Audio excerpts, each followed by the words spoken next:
E hoje nós vamos tratar do capítulo 2, verso 17, ao capítulo 3, verso 10.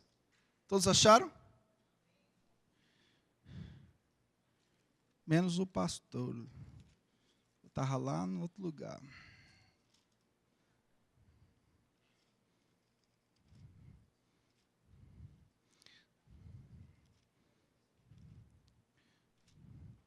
Dois 17. Gente, eu mandei reformar a minha Bíblia. Essa Bíblia aqui já tem 17 anos, a Bíblia que eu ganhei. De Genebra, né? Lógico. E estava com a capa toda troncha.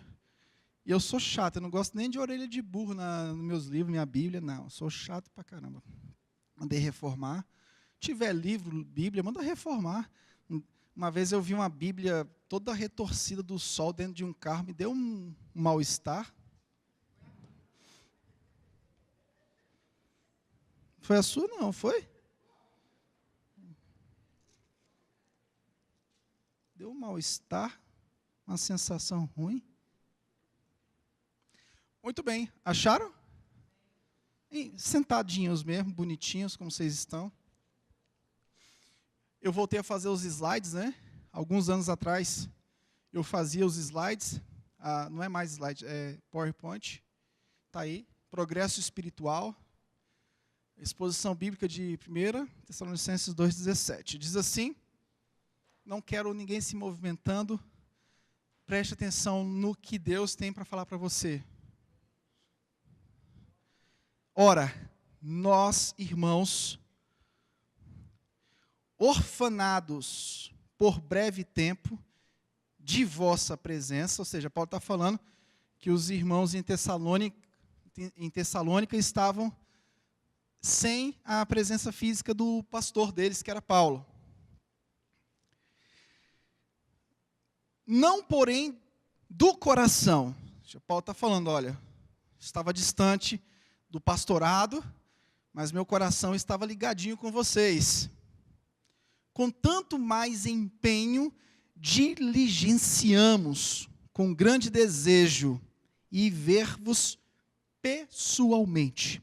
Por isso, quisemos ir até vós, pelo menos eu, Paulo, não somente uma vez, mas duas. Contudo, Satanás, lá na Bahia é Cabrunco, no Piauí, como é que chama, Walter, no Piauí? Capiroto. Em Minas é trem ruim.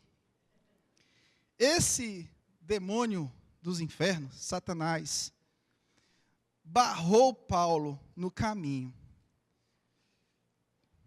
Pois quem é a nossa esperança, ou alegria, ou coroa em que exultamos na presença de vosso Senhor Jesus em sua vinda?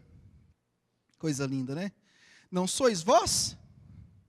Sim, vós sois realmente a nossa glória e a nossa alegria. Quem disse que ovelha não dá alegria para pastor? Pelo que, não podendo suportar mais o cuidado por vós, pareceu-nos ficar sozinhos em Atenas. E enviamos nosso irmão Timóteo, ministro de Deus no Evangelho de Cristo, para, em benefício da vossa fé, confirmar-vos e exortar-vos, a fim de que ninguém se inquiete com essas tribulações. Em outros lugares é tribuliche. Porque vós mesmos sabeis que estamos designados para isto. Pois, quando ainda estávamos convosco, predissemos que íamos ser afligidos. O que, de fato, aconteceu e é do vosso conhecimento. Foi por isso que, já não me sendo possível continuar esperando, mandei indagar o estado da vossa fé. Deixa eu cuidado de Paulo também com aquela igreja, né? Queria saber como é que estava a fé daquele povo. Temendo que o tentador vos provasse e se tornasse inútil o nosso labor. Agora, porém, com o regresso de Timóteo, vindo do nosso meio, trazendo-nos boas notícias da vossa fé e do vosso amor, e ainda de que sempre guardais grata lembrança de nós, desejando muito ver-nos, como, aliás, também nós a vós outros. Sim, irmãos, por isso, fomos consolados acerca de vós, pela vossa fé, apesar de todas as nossas privações e tribulação, porque agora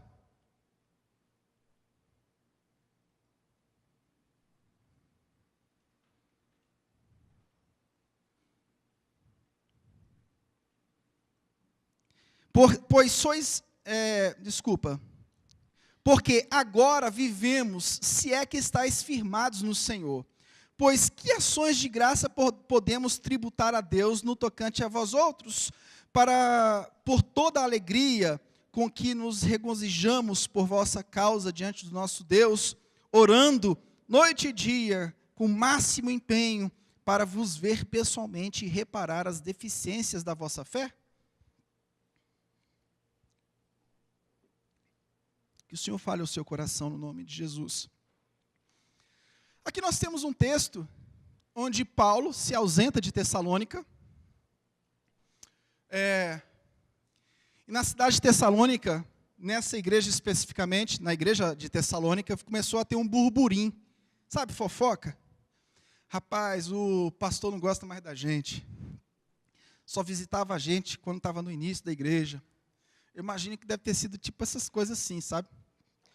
E começou a ter o burburinho, que Paulo havia se esquecido da igreja de Tessalônica e coisa e tal, coisa e tal. Pois bem, Paulo escreve essa carta através de Timóteo, que Timóteo foi lá cuidar.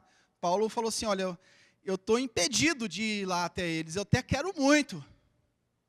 Mas ele mesmo disse aqui, ó, o demônio me impediu por 2 vezes, Satanás criou um embaraço lá. Aí você pergunta, Deus é menor que o diabo? Claro que não. Mas Deus é soberano sobre tudo e sobre todos, inclusive sobre essas situações. Você lembra lá de Jó? Você lembra de Jó? Satanás, deixa eu acabar com tudo, inclusive com ele. Deus disse, não, mexe em tudo, menos com ele. E a esposa, livrou a esposa também. Deus livrou a esposa dele. Muito bem, então são circunstâncias que você não pode ficar pensando com crise. São circunstâncias onde a soberania de Deus reina. E acabou. Sabe o que você tem que aprender com a fé? Que Deus é soberano e acabou. Senão você vai ficar fazendo perguntas existenciais, igual meu filho me fez esses dias, pai, quem eu sou? Quem sou eu? Eu digo, tu és o Otávio, filho de Deus. Deus é soberano e acabou. É difícil aceitar a soberania de Deus. Bom, e Paulo, diante da impossibilidade de ir até a igreja de Tessalônica, ele envia Timóteo. Timóteo, filho na fé. Paulo gostava tanto de Tessalônica que enviou alguém muito chegado até ele, para cuidar. Porque Paulo queria saber o seguinte, rapaz, eu quero saber como é que está o estado da fé daquele povo. Eu não estou podendo ir até lá, está difícil para mim, mas eu vou mandar alguém muito chegado a mim. Ele amava tanto a igreja de Tessalônica, que ele mandou alguém muito chegado a ele para cuidar daquilo que ele gostava. E quando você não gosta de alguma coisa, você manda a pior peça. Está igual aquela história, né? O cara erra numa cidade, aí o presidente do campo manda a pior peça ruim para pastorear uma igreja lá não sei aonde. Poxa, se o cara não está prestando para cá, não manda para o outro lado não, meu irmão. Paulo não. Paulo pegou o que ele tinha de melhor e enviou para cuidar do povo, porque o povo estava precisando. Existia uma ausência, não porque Paulo quisesse. Paulo não queria aquele tipo de ausência. Ele mesmo explica que não foi porque, literalmente, foi impedido. Deus, na sua soberania, sabe o porquê que não era legal que Paulo tivesse ido até Tessalônica e tivesse sido impedido por 2 vezes. Bom, nas últimas 3 mensagens, nós já tratamos das questões literárias da carta. E o que eu poderia resumir em 1 Tessalonicenses como temas principais é a santificação. Embora Paulo elogiasse a igreja, embora Paulo visse muitas qualidades que demonstravam uma igreja que era, de fato, discípulo de Cristo, Paulo nunca deixou de recomendar a santificação, e nessa carta ele vai trabalhar das questões escatológicas, da volta de Jesus Cristo de Nazaré, da comunhão dos justos. Tá ok? Bom, eu queria extrair aqui, são 7 pontos textuais para meditarmos nessa noite sobre essa perícope, essa parte da carta que nós estamos tratando hoje, nesses 4 meses, expondo a primeira e a segunda carta aos Tessalonicenses. Primeiro, olha lá no visor. Eles estavam aparentemente orfanados. Você imagine a situação.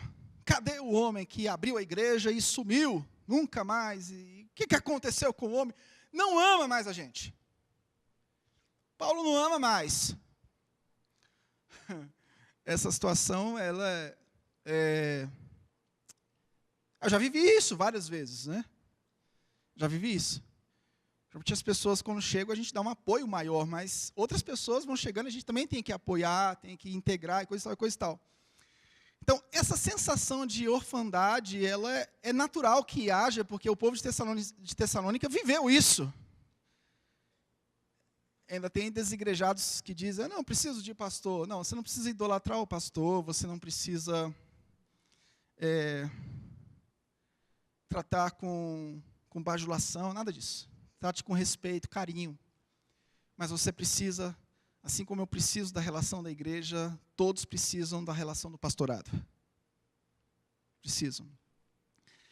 Eles estavam se sentindo órfãos, em algum sentido. E é alguma coisa difícil, realmente, isso acontece em várias circunstâncias. Porque o tempo vai trazendo oscilações nos relacionamentos, oscilação na temperança. A temperança no relacionamento igreja vai mudando um pouco. Às vezes tem fases da vida que toda a igreja está vivendo oscilações emocionais. Aquela relação do amor e ódio. Sabe aquela relação do amor e ódio?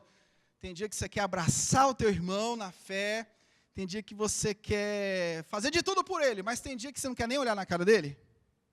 Não é assim que acontece? Tem dia que você diz, compensa servir uns aos outros. Tem dia que você diz, não compensa servir uns aos outros.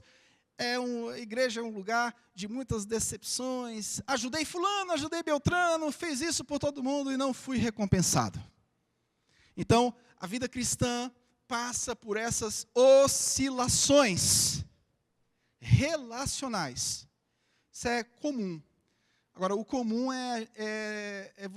o que não é comum é você ficar nesse tipo de relação com a igreja. E também não é comum que quem lidera fique com esse tipo de relação. Que o Senhor, nessa noite, o objetivo dessa mensagem é que o Senhor restaure as nossas vidas. Eu não sei quais são os motivos que te levaram a ficar frio na fé. E quando eu digo frieza na fé, eu não estou me referindo só a questões morais e éticas. Frieza na fé passa por questões morais e éticas, mas frieza na fé passa por questões ligadas à desilusão de relacionamentos. Eu não sei qual nível que você está. Eu não sei se você está no nível de estar quase chutando o pau da barraca e dizendo que não compensa ser cristão, não compensa congregar e achar que vai conseguir servir ao Senhor sozinho na sua casa, fazendo estudos bíblicos. Não, você não vai. Certamente quem negligencia o culto público não cultua dentro de casa. Não cultua. As estatísticas do Netflix estão aí para comprovar. Eu não digo nem mais Faustão, porque ninguém suporta assistir aquilo mais. Mas eu digo que as redes sociais, Netflix, que tem documentários em série, eu nunca consegui assistir um daqueles, eu durmo. Tem um que a minha cunhada me indicou, que são 200 episódios. Eu falei, minha irmã, não vou dar conta disso, não.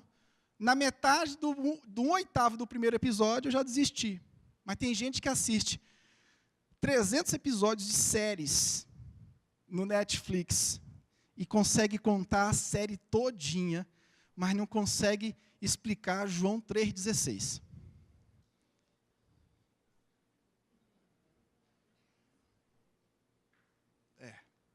Não consegue.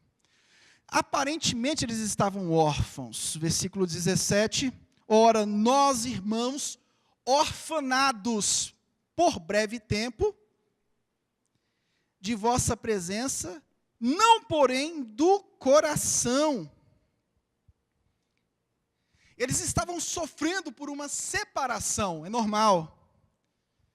Uma separação de liderança. Aquela história, pastor, quanto tempo a gente não sai para tomar um café? Ô, meu irmão, vem aqui, me convida que eu vou. Se você pagar. Pastor, a gente almoçava junto. Rapaz, eu estou aqui todo dia. Passa aqui 11h30 que a gente almoça junto. Amanhã quem vai vir aqui? Eu tenho um lugar para indicar, para a gente almoçar junto amanhã. Bora? Se for mulher, tem que vir com o marido junto, que eu não vou sair com você, irmã. Tem que vir um casal. Se for homem, pode vir sozinho. E com isso eu não estou dizendo que eu sou gay, mas eu estou dizendo que é mais fácil sair com homem do que sair com mulher.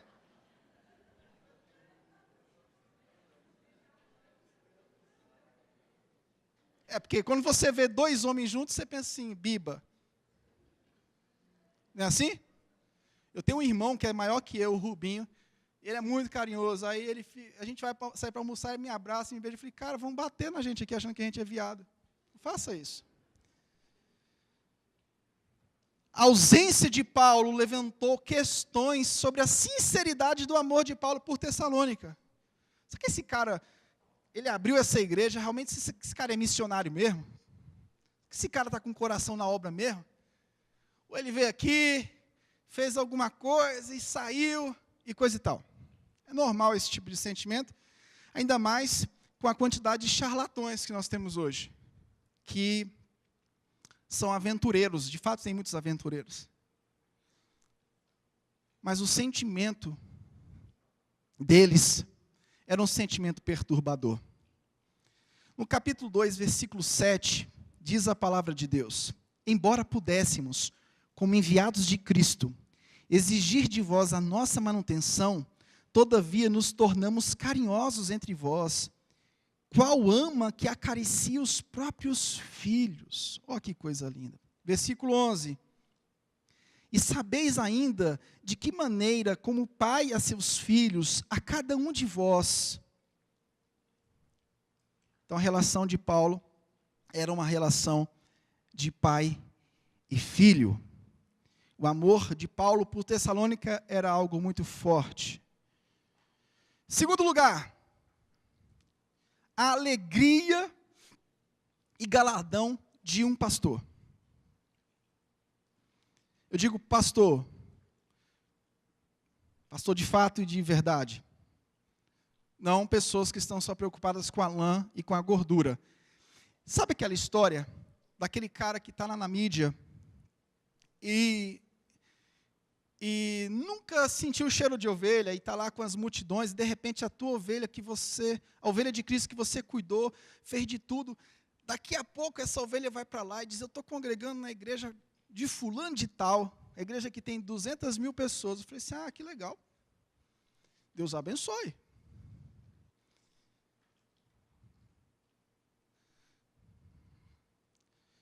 Termina o culto, o figurão se esconde por trás do púlpito e vai embora, pega o seu carro de 400 mil reais, ninguém vê saindo pelo subterrâneo, parece coisa do Batman, e você e a pessoa fica lá a ver navios. Uma coisa que eu já ouvi que me deixou estarrecido: não, eu preciso congregar numa igreja onde tem pessoas do mesmo nível financeiro que o meu, porque eu gosto de estar com meio de empresários fortes, e lá eu tenho pessoas e coisa e tal. Muitas vezes as pessoas, elas deixam de contribuir com o reino de Deus em lugares menores, em centros missionários, para abastecer um bando de gente sem futuro, que está se enriquecendo com o dinheiro do povo. Eu vi um caso desse que eu fiquei muito triste. A pessoa tirou a mão para abençoar um local e foi colocar a mão para abençoar um local que, diga-se de passagem, suspeito até demais. Um caboquinho andando de Porsche.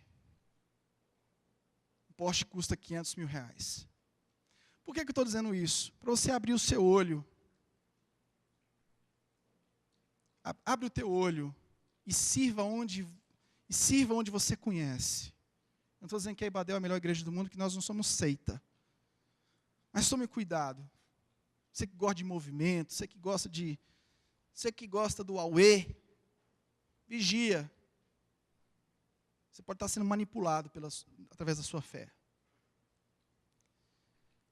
Segundo, a alegria e galardão de um pastor. Versículo 19 diz o seguinte: pois quem é a nossa esperança, ou alegria, ou coroa em que exultamos, na presença de nosso Senhor Jesus em sua vinda? Não sois vós? Sim, vós sois realmente a nossa glória e alegria. Paulo tinha uma alegria de ver os filhos espirituais no dia do Senhor. A alegria de Paulo era de chegar diante do Senhor na segunda vinda e ver os seus filhos espirituais tendo sua fé revelada diante do Senhor. Porque deixa eu te dizer uma coisa aqui: quando Jesus voltar, o que vai acontecer é que a nossa fé vai ser revelada de fato e de verdade. E Paulo está dizendo aqui: olha, eu vou ter uma alegria muito grande quando chegar no dia do Senhor e eu poder ver a fé de vocês sendo revelada diante do Senhor. Por isso que quem vive de engano aqui, pode ter certeza que vai passar uma vergonha danada no dia do Senhor. Porque você vai ser desmascarado. Por isso não brinque com Deus. Não brinque com as coisas de Deus. Não brinque, porque no dia do Senhor, a nossa fé vai ser colocada em xeque. Vai ser colocada em xeque. Nós vamos ser colocados ali. Realmente, se éramos daqueles, ok? Ou se nós éramos daqueles que vamos ouvir aquela voz: afasta de mim que eu não te conheço, cabra da peste. E a alegria de Paulo é: caramba, quando eu chegar lá e ver ver a fé de vocês sendo revelada diante do Senhor. Isso alimentava Paulo. Paulo não estava preocupado com os congressos de carnavais, ou disputar quem faz o melhor congresso de mulheres, o congresso da princesa, o congresso da Mulher Maravilha. Paulo não estava preocupado com essas coisas. Mas tem muitos de vocês que estão preocupados com isso. Fica comparando igreja com igreja. Não ria não, chore. Porque no dia a dia o que gera realmente é esse tipo de fantasia, de fetiche. Essas coisas que enchem a cabeça das pessoas. Essas coisas que alimentam as pessoas. Não sei se a igreja é lugar de desfile de moda. Irmã, quer desfilar, desfile para o teu marido dentro do quarto. Para ele só. Igreja não é lugar de desfile, igreja não é lugar. Não é lugar disso. Igreja não é lugar de coach. Igreja é lugar de pregação do Evangelho. A alegria dele era de saber que um dia ele poderia encontrar com os tessalonicenses diante do Senhor e ver os filhos espirituais deles sendo realmente colocados à prova da sua fé diante de Deus. Olha a alegria de um servo de Deus. Terceiro lugar, Paulo envia Timóteo. Paulo envia Timóteo no versículo 2 ao versículo 3, do capítulo 3. E enviamos nosso irmão Timóteo, ministro de Deus no Evangelho de Cristo, para, em benefício da vossa fé,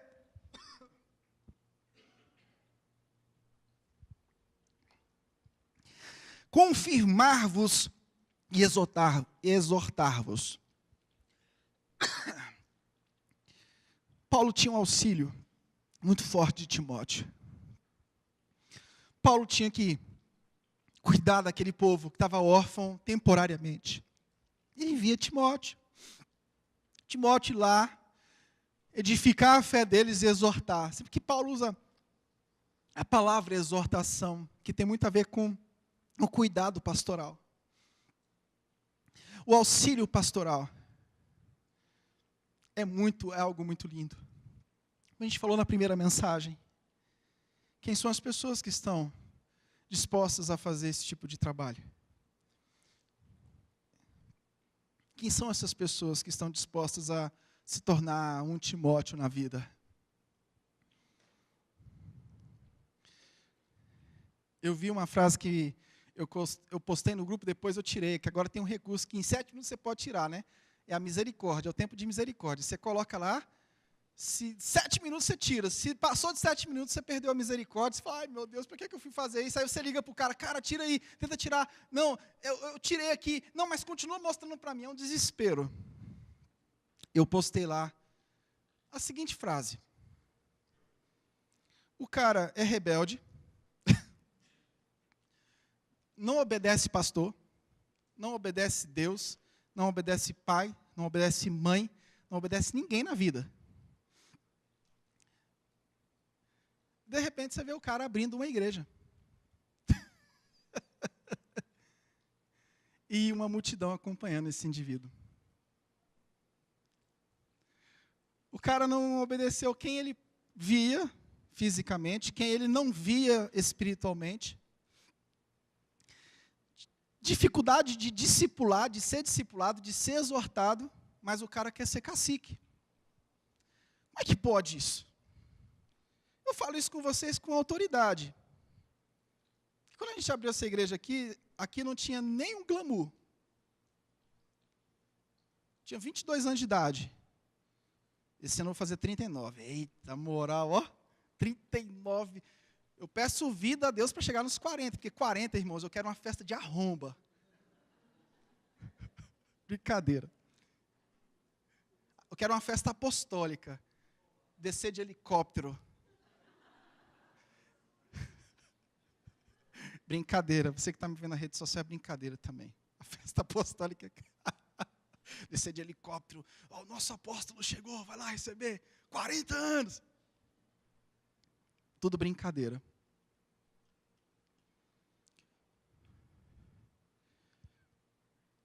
Paulo tinha um auxílio de uma pessoa que não era perfeita, de uma pessoa que tinha defeitos, mas era auxílio. Temos isso hoje? Temos, graças a Deus. Temos. Sabe que esse texto me leva a não deixar de acreditar nas pessoas como eu sempre sou levado a fazer. E você também é levado a fazer isso. Nós fomos traídos, decepcionados, empurrar a faca nas nossas costas e a gente fica rechaçado. A gente fica com o pé atrás. Olha aqui para mim. Que o Espírito Santo de Deus restaure, através da palavra do Senhor, um tipo de confiança que é necessário para seguir em frente. Não é a confiança de você entregar a sua vida num sistema idolátrico, não. Mas é aquela confiança necessária de você voltar a acreditar. Não que a pessoa não vai te decepcionar, mas você voltar a entender que é necessário investir e amar as pessoas. Pastor, não me entrego mais para ninguém. Não confio mais em ninguém. Sim, esse sentimento já passou pela minha cabeça. pastor, eu estou tão, com um lombo tão preparado. Eu já estou ligado. Eu já conheço todas as estratégias de malícia das pessoas. Acho que nesse tempo também. Não vi tudo, mas eu acho que boa parte de estratégias ruins eu já vi. Mas essa mensagem de hoje, ela me incita a voltar, a amar e investir na vida do meu irmão. A voltar, a acreditar na obra de Deus através da vida de alguém. Não desista das pessoas, não vamos desistir. Porque todos os dias eu estou acordando e estou falando isso para mim mesmo. Não desista das pessoas, não desista. Não desista. Tudo o que o inimigo da nossa alma quer que você faça isso para você se afundar na lama. E literalmente, se você deixar de amar os seus irmãos, você se afunda na lama. Não é praga. O que pega uma pessoa, às vezes, que fica desigrejada, não é a praga de um pastor ou de alguém. Não. É porque a própria raiva e ódio que é tomada na vida dela, vai levando ela, dia após dia, para a lama. Praga não pega. Se pegasse, já estava morto. E os tipos de morte que já falaram para mim, é tudo morte, assim, caminhão atropelou você, eu vi uma carreta esmagando você. É só coisa assim. Isso não pega. Praga não pega. Tem um ditado lá em Minas que diz que o ruim por si mesmo se destrói. A Bíblia vai falar de outra forma, ela vai falar que um abismo chama outro abismo. Então vigia o teu coração. Não perca a esperança da volta de Cristo e não perca o amor uns pelos outros. Porque tudo que o inimigo da sua alma quer é que você diga que não vale mais a pena amar a igreja do Senhor Jesus Cristo. Pastor, eu tenho que amar mais a Jesus do que a igreja. Isso é uma verdade. Mas você não consegue amar a Jesus e deixar de amar o corpo de Jesus. A pior mentira inventada no século 21 é que você consegue se relacionar com Cristo, mas não com o corpo de Cristo. Volte a amar o corpo de Cristo também, se é que você ama a Jesus. É o que Paulo sempre vai trabalhar. Essas retóricas paulinas são maravilhosas. Se você ama Jesus, você tem que amar o corpo dele. Então eu quero voltar a crer. Eu quero voltar a acreditar que Deus pode usar pessoas, que Deus tem um plano na vida de pessoas, que Deus tem um ministério na vida de pessoas. Eu tenho que voltar a investir no meu irmão. Senhor, me ajuda. Eu sei que a oração que você faz, eu sei que tudo que a gente precisa muitas vezes é ouvir uma nota de traição para picar a mula, para dizer que não compensa mais congregar, para dizer que não compensa mais servir. Tudo que às vezes uma pessoa precisa é de uma fofoquinha para dizer, pronto, eu encontro amigos melhores no boteco. Outra imagem que eu vi na rede social muito interessante, os desigrejados dizendo que estavam adorando em casa, aí tiraram uma foto, domingo à noite, eles tudo no boteco, com bastante bebida alcoólica e enchendo a cara no boteco. Esse era o culto público dos desigrejados. Então não venha me dizer que você está domingo em casa cultuando, que eu não acredito. Pastor, tem um ano que a gente não vai mais para igreja nenhuma, mas eu estou em casa cultuando. Está nada.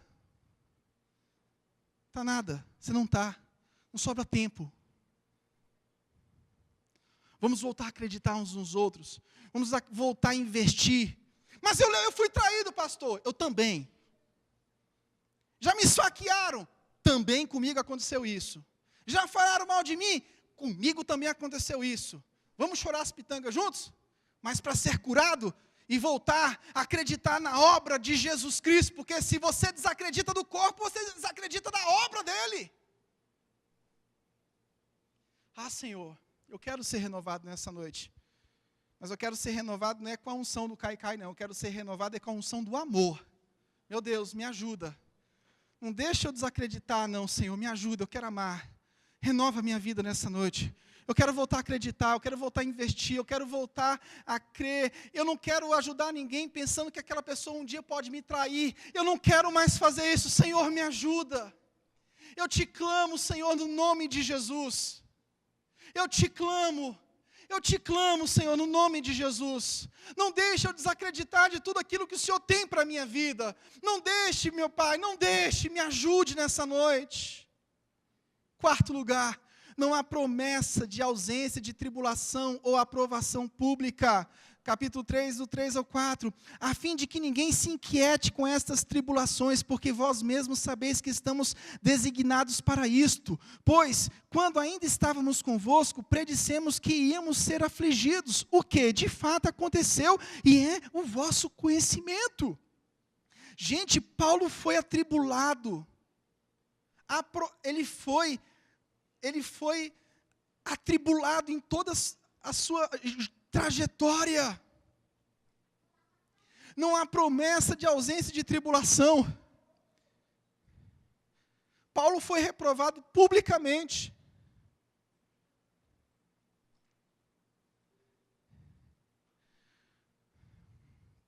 O que você esperava da fé cristã? Olha para Jesus, para você ver.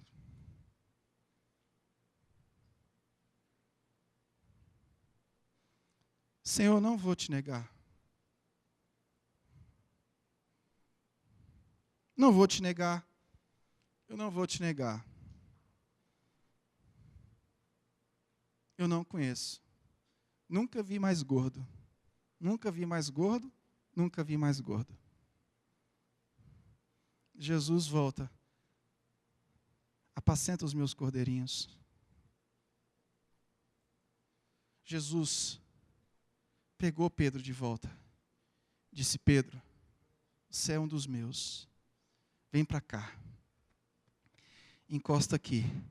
Agora vai e cumpra a minha chamada. Só se Jesus fosse vingativo, Jesus ia falar: eu quero que Pedro vá para o quinto dos infernos. Porque quando a coisa apertou para o meu lado, quando a coisa apertou, aquela história do galo lá, o negócio foi feio, realmente. Vem cá, Pedro. Vem de volta. Aconteceu isso com Paulo e Marcos também. No final do ministério de Paulo, Paulo manda chamar Marcos de volta. Ele é útil para o meu ministério. Mas teve um momento que Marcos desistiu da viagem missionária. Acontece isso. Meu Deus, tenha misericórdia de mim, Senhor. Me ajuda. Às vezes a pessoa está contigo e desiste, mas depois aquela pessoa vai ser útil para você. Ah, Senhor, me dá amor. Às vezes uma pessoa pisou na bola contigo, detonou contigo. Daqui a pouco aquela pessoa, você vai reencontrar aquela pessoa lá na frente, aquela pessoa vai ser útil para o seu ministério. Ela vai ser a pessoa que vai te abençoar muito, vai ser a pessoa que vai ser seu braço direito às vezes. Você vai ficar morrendo de vergonha com a vexa com aquela confusão que foi criada. Por isso que a gente chega à conclusão que a gente não pode descartar nada que esse mundo velho do nosso Jesus dá muita volta. E a volta que esse mundo tem que dar é para nos fazer mais maduros e fazer que a gente reconheça que nós precisamos amar, porque Ele nos amou primeiro. Quinto lugar, versículo 6. Agora, porém, com o regresso de Timóteo, vindo do vosso meio, trazendo-nos boas notícias da vossa fé e do vosso amor, e ainda de que sempre guardais grata lembrança de nós, desejando muito ver-nos, como aliás também nós a vós outros. Paulo recebeu boas notícias do amor e da fé de Tessalônica. Que coisa linda. Não era uma igreja perfeita, mas ela estava procurando expressar aquilo que Cristo deixou para ela. As boas notícias do amor e da fé. Timóteo foi lá, conferiu. É como se Paulo tivesse falado assim: Timóteo, estou longe, não estou conseguindo, vai lá e confere como é que está. Aí Timóteo volta e diz: Paulo, tá joia. Quando eu faço Toddy, Nescau, chocolate para os meus filhos com leite, a gente tem uma brincadeira lá em casa. Eu digo, ó, eu dou o Toddy ao mesmo tempo para eles, eu digo, ó, se ficou bom, os dois dão joinha na mesma hora. Aí quando os dois fazem assim, ó, eu digo, oh, coisa linda de papai. Mas quando os dois pegam o Toddy e dizem assim, pai, o que aconteceu com esse Toddy? Eu digo, ô meu filho, o que foi? Não tem chocolate suficiente. Mas quando vem um joinha, o coração do papai chega e dispara. Assim o coração do Paulo aqui disparou. Mas Paulo está tudo jóia, tudo certo. O tentador foi lá, mas o trabalho foi bem feito. O trabalho foi bem feito. Amém? Isso serve para mim e para você. Pastor, em que medida o trabalho de Paulo e Timóteo serve para a minha vida? Essa é a pergunta que você deve estar fazendo. Nós vamos chegar lá. Em sexto lugar, capítulo 3, versículo 7. Sim, irmãos, por isso fomos consolados acerca de vós, pela vossa fé, apesar de todas as nossas privações e tribulação. Paulo foi consolado acerca da fé dos filhos. Igual viu, o pastor André postou esses dias a foto de uma família que teve assistência no Serap. Essa família foi lá no Serap, voltou no Serap, o pai que tinha mexido com drogas e bebida, vícios em geral, voltou com a mulher, com filhos, e estava lá, com certeza, o coração do pastor André, do pastor Walter e do pastor Orlando Prata pulou de alegria em ver o progresso da fé daquele jovem que um dia estava afundado no vício. E, de repente, esse jovem aparece, restaurado, com a família, com os filhos, gordinho, brilhando igual eu. Estou brilhando aqui. Gordinho começa a brilhar. E esse rapaz estava brilhando com a família. Olha só que coisa linda, que alegria. Porque o André me fala, rapaz, centro de recuperação é terrível. Você investe, daqui a pouco você ouve a notícia. Fulano de tal se embrenhou de novo na porcaria. É muita notícia ruim. Isso desanima, né, pastor Walter? Isso desanima. Você cuidou, tirou limpou as feridas, é um cuidado mesmo de leproso. Fez de tudo, de repente, é igual você pega, não estou comparando um homem com um animal, mas um cachorrinho que você pega e limpa, você solta ele e vai, e rola o focinho, o cachorrinho branco volta marrom de novo, você tem que dar outro banho. E a Bíblia faz essa comparação do cão voltando ao vômito e a porca voltando ao lamaçal. Mas, de repente, tem um que não volta, porque era um dos nossos. Esse volta, você diz, rapaz, que alegria. Ganhou o ministério.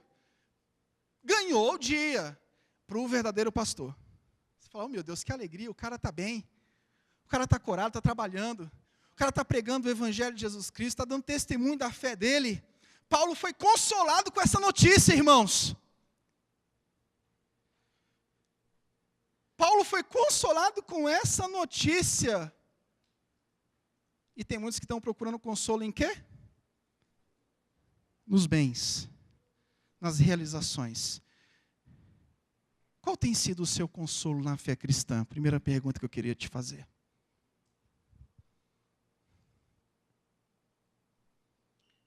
Qual tem sido a fome que há no seu coração? Olha aqui para mim.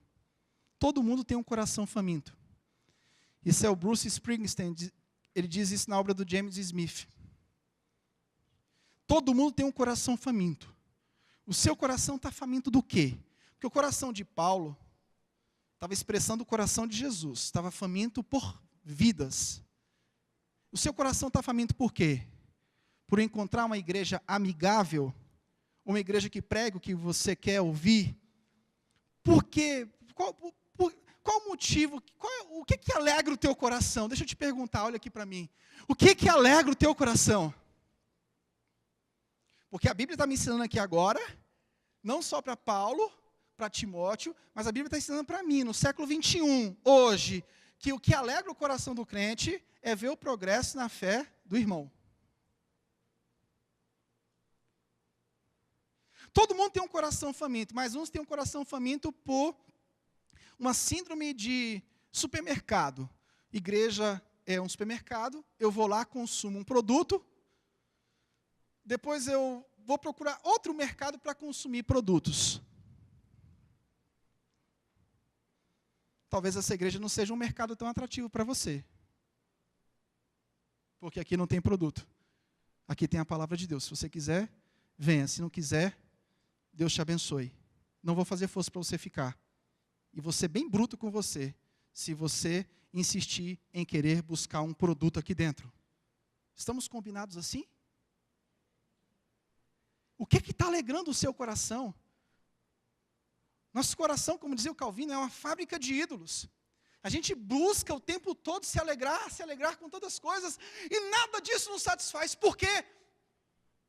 Porque a fome por sede e justiça que Jesus disse lá em Mateus capítulo 5, é o que de fato e de verdade que supre o coração daquele que foi chamado por Jesus Cristo de Nazaré. Bem-aventurados os que têm fome e sede de justiça. Quero entender minha vida cristã desse ponto de vista aqui que Paulo trata aqui. A fome de Paulo e acima a própria fome de Jesus, nosso Senhor, era ver o progresso do povo de Deus. Porque se a minha fome não for ver o progresso do povo de Deus, eu vou desanimar, assim como você também vai desanimar.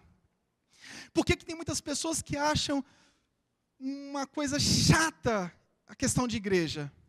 Você quer vir para a igreja buscar uma menininha. Tem muita igreja aí que virou boate para satisfazer o público jovem. E os jovens, não adianta você querer satisfazer os jovens com esse tipo de atrativos, porque vai abrir uma boate maior e melhor, e ele vai atrás. Muitos jovens vão onde tem mais menininha, e muitas meninas vão onde tem mais rapazinho. Mas essa fase passa, e pode vir uma gravidez que fica. Muitos jovens estão engravidando dentro de comunidades cristãs, porque eles estão procurando atrativos que não é Jesus Cristo de Nazaré. Tem muito lobo infiltrado, que querem pegar as menininhas para fazer aquilo que vocês bem sabem. Pais, cuidado com os vossos filhos. Se o teu filho vier com aquela história fiada, de que quer congregar numa igreja que tem mais jovens, e você for para acompanhar a fé do seu filho, cuidado, seu filho vai chegar lá, vai te dar o bote, e não vai ficar na outra igreja. Ele não vai ficar na outra igreja, vai te dar o bote, e você vai ter que congregar numa igreja cheia de herege, para você ficar ligado. É isso que acontece. Onde é que está a nossa fome? As tribulações e privações não eram maiores que o amor pelo progresso da fé do povo de Deus. Essa preocupação expressa o tipo de amor que temos que ter. Alegrar-se só depois de certificar o progresso. Ou seja, Paulo se certificou do progresso da igreja, e aí veio um gozo, veio uma alegria. Sabe aquele irmão que você evangelizou? Olha aqui para mim, se você tem evangelizado ainda. Se é que você tem evangelizado ainda. Mas aquele irmão que você evangelizou, que você pregou para ele, de repente você reencontrou aquele irmão que você evangelizou, crescendo na fé. Você diz, ganhei o dia. Levei muitas decepções, tive muitas decepções, mas eu ganhei o dia. Eu vi fulano na presença de Deus. Agostinho de Hipona diz, criaste-nos para ti, Senhor, e o nosso estômago roncará até que nos alimentemos de ti. o nosso estômago roncará até que nos alimentemos de ti. Enquanto o seu alimento não for o Senhor Jesus, o teu estômago vai roncar com dores de úlcera. Eu vou repetir. Enquanto o teu estômago não roncar, enquanto você não for criado para adoração, enquanto você não for direcionado pelo Senhor, o teu estômago vai roncar. É como se você tivesse comido aquele salgado que te deu azia. É assim, é o estômago de pessoas que tentam se alimentar de tudo que é porcaria que a vida oferece, que o mundo oferece, que a história oferece, que a cidade oferece, e de repente ela se descobre que o estômago dela continua roncando, roncando, roncando. Ou seja, a fome dela nunca foi saciada por tudo aquilo que está ao seu redor. Jesus disse em João 10, versículo 14: Eu sou o bom pastor. O bom pastor dá a vida pelas ovelhas. E elas me conhecem a mim, assim como o Pai me conhece a mim, e eu conheço o Pai, e dou a minha vida pelas ovelhas. Ainda tenho outras ovelhas, não deste aprisco. A mim me convém conduzi-las, elas ouvirão a minha voz. Então haverá um rebanho e um pastor. Por isso o Pai me ama, porque eu dou a minha vida para reassumir. Ninguém a tira de mim. Ninguém a tira de mim. Seu estômago vai roncar muito, meu querido, se você não entender isso. Mas saiba que uma hora você vai experimentar o alimento verdadeiro. Agora eu só queria te deixar uma dica. Não deixe para comer o alimento verdadeiro quando você estiver com úlcera. Oi, meu filho. Não deixa para a última hora.